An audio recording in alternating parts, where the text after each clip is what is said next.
સમાચારમાં આગળ વધીએ તો રાજ્યના લોકો માટે Gujarat state legal service authority દ્વારા સરાહનીય પહેલ કરવામાં આવી છે। લોકોમાં કાયદા અંગે જાગૃતિ લાવવાના આશયથી મોબાઈલ અવેરનેસ બસ તૈયાર કરવામાં આવી છે। લોકોને પોતાના કાયદાકીય હકો પ્રત્યે જાગૃત કરવા માટે આ પહેલ કરાઈ। GSLSAના એક્ઝિક્યુટિવ ચેરમેન અને હાઈકોર્ટના જસ્ટિસ બિરેન વૈષ્ણવે મોબાઈલ અવેરનેસ બસને લીલી ઝંડી આપીને પ્રારંભ કરાવ્યો। આજથી 10 ફેબ્રુઆરી સુધી મોરબી અને કચ્છ જિલ્લાના લોકોને મોબાઈલ બસમાં ડિજિટલ ડિસ્પ્લે થકી GSLSAની કામગીરી અંગે માહિતગાર કરાશે।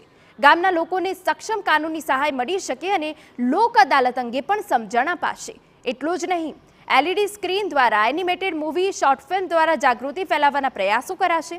સાથે જ ગાંધીધામ જેલ ખાતે પણ મોબાઈલ વાન થકી કેદીઓને તેમના હક પ્રત્યે સમજણ અપાશે। આ બસનું એક માધ્યમથી લોકો જે છેવાડાના ગામોમાં છે એ લોકોને કોર્ટ સુધી આવવું ના પડે, એટલે ન્યાયાલય હરેક ચોપાલ પર જે હિન્દી નાલસાની એન્થમ સોંગ છે એમાં છે એ રીતે આ બસો ત્યાં જશે। ન્યાયાલય ખુદ ચલ કર આયેગા એ જે મેસેજ